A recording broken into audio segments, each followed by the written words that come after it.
Hello and welcome to the Carbon Copy podcast with me, Isabel Sparrow. And me, Bradley Ingham. In this series, Do Something Bigger, we're looking at ways to have more impact, to make more of a difference, basically to create the biggest change possible in the place where you live. We'll be covering a different action relating to climate or nature, or sometimes both, each week. So if you've started with an episode you're not so interested in, don't give up on us just yet, as next week may be more up your street. Carbon Copy is a charity inspiring more big thinking local action for climate and nature. Over the course of this year, we're highlighting 25 big local actions on this podcast. So subscribe now to hear the next episodes as soon as they land. So today we're going to be talking all about insulating our homes.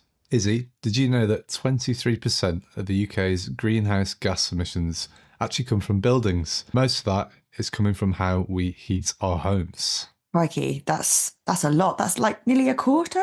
Also, the UK has some of the oldest and least energy efficient housing stock in all of Europe, with many homes built before our modern insulation standards. This means that 25% of heat is lost through the roof and 35% through the walls in uninsulated homes.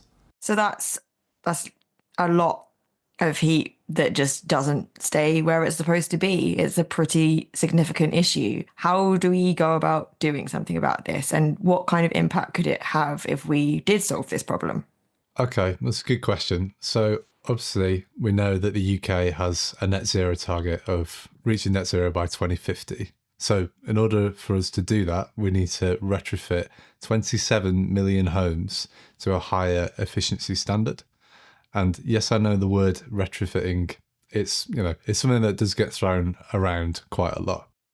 Yeah, okay, so I'll explain that one. Retrofitting is the process of upgrading or adding new features to an existing building to make it more energy efficient and environmentally friendly. So that could be insulation, upgrading windows or adding better kind of ceiling around the outside of doors, or the other openings in the property to prevent drafts, and also installing energy efficient heating systems. So that's things like ground source heating or air source heat pumps, things that are not using fossil fuels, ideally. That's the one. So, in a nutshell, it's about improving older buildings to reduce energy use. And also we can cut carbon emissions without having to tear the buildings down and start again from scratch.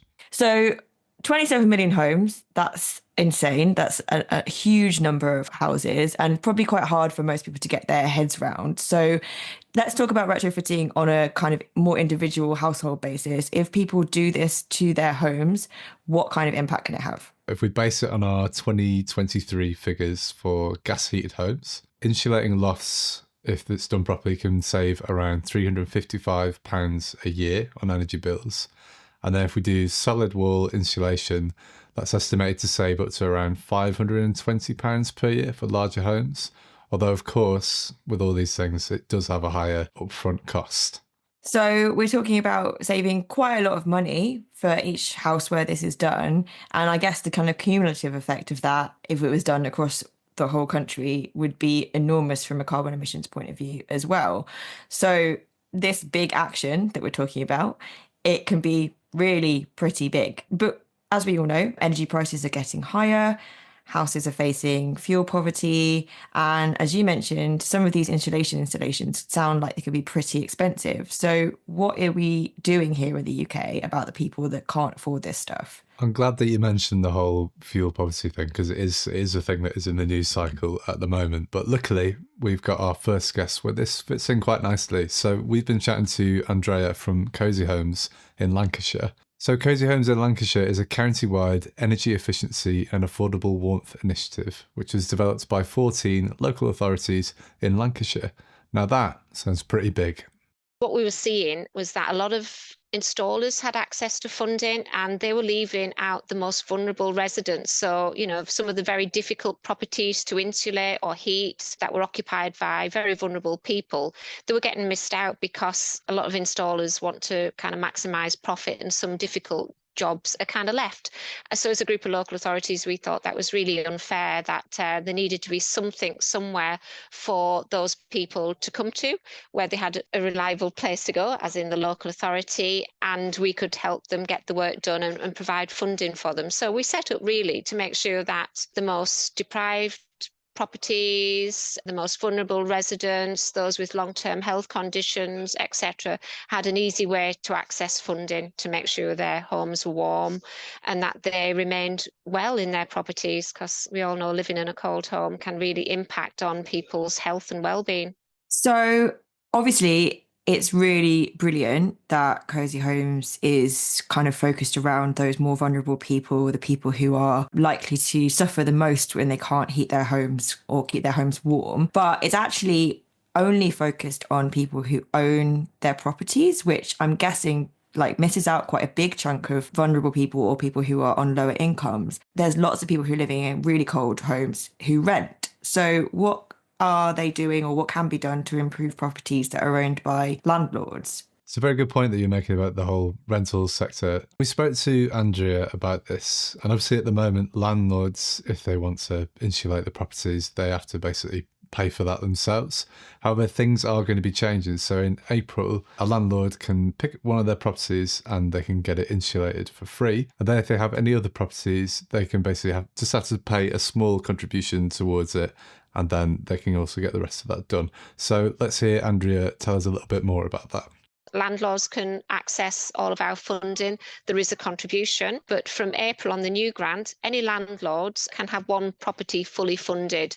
So if they've got a property that, maybe has got an EPC that's an F or a G and maybe they're struggling to rent it, we can help do all the energy efficiency measures on that one property, and then any subsequent properties they will pay a contribution. But I think that's a big step forward for landlords, because we realise a lot of the poorer properties are private rented. There's not a lot of take up from landlords purely because there's contributions, and a lot of landlords are, they just have one or two properties, so they don't have portfolios. So we do recognise that landlords struggle, and obviously the government's realised that. So, it's a good offer. I'd encourage everyone, all landlords out there, to kind of put in their first property, their worst property, and get a fully funded property through the scheme. I think it's really great that they're really thinking about the property sector as a whole, so they're not really leaving anyone out. So it's good that they're including people in the rental sector, and they're thinking about the landlords and also the people that own the properties. I think this is a really, really great scheme. Our next guest, Til, is from an organisation where insulating and retrofitting properties is about more than just warm, energy-efficient homes. Canopy Housing is a Leeds-based cooperative fighting homelessness, teaching DIY and construction skills, and tackling carbon emissions from buildings to boot.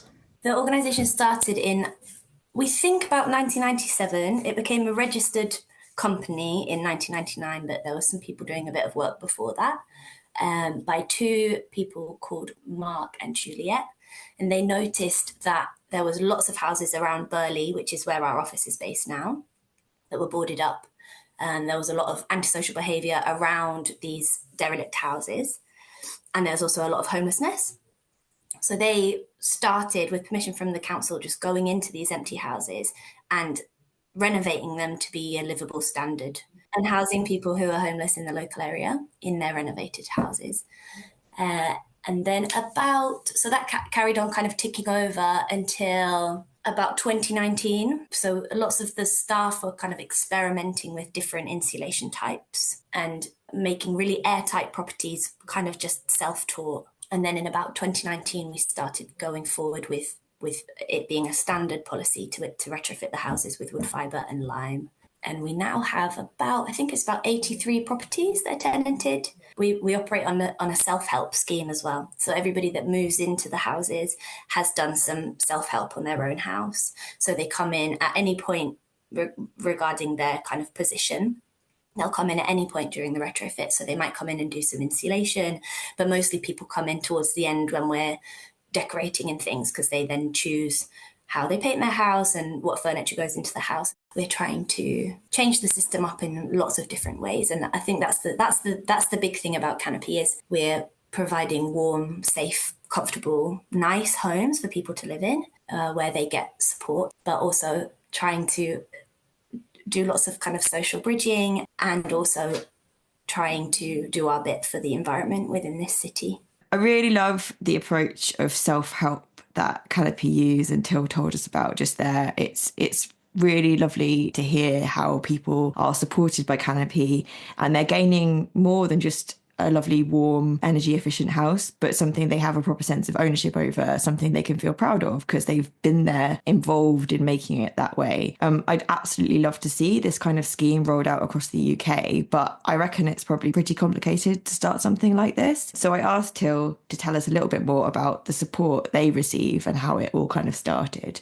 I think the main thing that is what enables us to be brilliant is the volunteers. So we have people who come and volunteer from all walks of life. People come for all sorts of different reasons. They'll come if they can't be in school for whatever reason. There's like an alternative education provision. They'll come if they're retired and they want to give something back. They'll come if they're socially isolated and they want to just come and make cups of tea on site and chat to people and get to know new people. Come if they want to learn English. There's some people are sent by probation when they come out of prison. There's all sorts of different people who come onto site and they show up relentlessly day in, day out, whatever we're doing. We did a massive project last year that was a renovation it was turning a massive office into 3 flats. And we had so much insulation to do. And people came in every week and still showed up and still brought the good vibes and brought good energy, which is a massive thing. And we were also supported by Leeds City Council. The houses that were sold off under right to buy, if we buy those from private landlords now, Leeds City Council will give us 2/3 of the initial renovation costs. So that includes all the materials, but also staff time, because we're then returning it to social housing stock. So that's on the condition that after 99 years from the date of purchase, that house will go back to Leeds City Council, which is a really big deal. And yeah, we couldn't be doing what we're doing right now with the levels of retrofit that we're going to now without Leeds City Council. But we're also getting money from West Yorkshire Combined Authority and Npower. So there's lots of local authority, but also big business who are realising that people are in cold homes and there's a housing crisis and that this work needs to be done. I think this is a really good example of climate action that is really big. It's not just about the climate action itself, but it's also a really good example of community action, building community cohesion, and it's very much about collaboration, which is also central to the success of Cosy Homes in Lancashire. Andrea from Cosy Homes emphasises how their achievements are rooted in the willingness of local authorities to partner, share knowledge and take joint responsibility. Let's hear what she had to say about this. I think anyone looking in, seeing 14 very diverse local authorities working together, they've all got different political views, etc. Some are rural, some are small, some are big, some are very urban. So we're a very diverse county. I think just 14 authorities who are all working together to try and bring as much funding in as possible. I think that's the success story, and I'm not aware it happens in many other counties. For the last probably nearly 20 years, as a group of authorities, we meet regularly. At the moment, we meet every 2 weeks. So you've got a group of council officers who meet every 2 weeks to look at how schemes are progressing, what we need to do together to market the schemes better. And it just really works because everyone is so engaged, from chief exec downwards to all the energy officers actually working on the scheme, and third sector organisations who are kind of joining us and helping us to promote energy efficiency awareness. I think that it's hard possibly for people listening to kind of comprehend the amount of red tape that it would take to get that number of people from different councils in a room together. We're not at all suggesting that people are going to enact these kinds of levels of projects in their own places where they live. But I think there's definitely something that can be learnt from this sort of willingness to partner up and this willingness to collaborate with maybe people that, have a very different way of looking at things or a very different viewpoint and coming from a very different place. So there's definitely some really interesting learnings from that project. At the moment, both these organisations are working in really specific regions. In Canopy Housing's case, they're also working with a very specific property type. So they're working only with back-to-back houses, which is something that is really dying out as a property type, and there's only a few places where it's left, and it's mostly in the north of England. But we know that there's a need for retrofitting on loads of different kinds of houses across the UK. So we asked Til to tell us what was next for Canopy and if there are plans to expand what they do further. This is a big question because we don't really have an answer to that, because we're like set for the long haul. This is a massive deal in terms of improving housing stock. Like, we have the worst quality housing stock in all of Europe, and there isn't that wide scale retrofit happening from like a top-down approach like that's happening in the rest of Europe. A lot of the government initiatives for retrofitting homes have largely failed, and people who are doing the work, you don't have to really have much training or much awareness of what the issues are in the building to come in and do a kind of one-size-fits-all approach to retrofit under the government schemes. And so it's really falling to the local community to invest in our housing stock, and for local people to understand how these buildings operate. Right now, we're actually writing a set of guides for people to set up a similar project wherever they are. So it's a four parts. There's 4 different guides that come in a set. The first is kind of an overarching, like an overview of how the organisation has become established, about the relationship building, about how to run a volunteer programme, about how to do the funding, really. The second is a book about how to establish kind of anti-oppression construction sites and initiate system change of the construction industry, and how to run site on a day-to-day basis, which is more kind of the people side skills. The third is a guide, or like a technical guide for retrofit, that's very accessible, because there's a lot of information online that's really not accessible for people who are novices. And the fourth is a guide for tenants, so how to live in these houses, because a lot of these systems that we're putting in houses now, the retrofitted systems, really change the way that you have to live in the house. So for tenants to understand the different way that their property will function when you move from an unretrofitted house to a retrofitted house. A lot of the companies that are selling the materials that we're using and the systems that we're using, they're kind of set up for a middle-class consumer and a middle-class household. So we're trying to work out whether these systems are actually suitable in a social housing context and how we can make them work for our tenants. Choosing the right systems and materials for tenants is really important to Canopy's ethos. But in addition, as an environmentally focused organisation, they're also considering the sustainability of the methods they use. Not all insulation is created equal. Some insulation types use plastics and petrochemical-based materials and are produced elsewhere in the world, meaning the climate impact of the materials themselves can be significant. Til explained more about the natural, locally sourced options that Canopy works with. So we kind of teach by experiential learning. We like create a culture of experimentation. We try things out and we see what works. So trying to use materials that are low impact, but also can be reused, can be recycled, but that also create an actual healthy living environment. Right now we're using wood fibre, but we're hoping to experiment with hemp fibre insulation as well. Again, because a lot of the hemp is grown in Yorkshire. So we're wanting to use locally produced materials. Unfortunately, the manufacturing of hemp fibre insulation, that happens in the Scottish borders, the biggest companies in the Scottish borders. So it's grown in Yorkshire, sent to the Scottish borders, and then we'll be getting it back. Whereas sheep's wool is, there's a huge amount of sheep in Yorkshire, and a lot of that wool, the wool is really low value. So really people need to be starting to buy more wool products, and wool for insulation is like fantastic. It's a fantastic material for insulating houses, and that will increase the value of wool, so that's good for farmers. But it's also manufactured in Bradford. So there's a company that does manufacturing in Bradford, so we can really localize the products that we're using, which would be really special.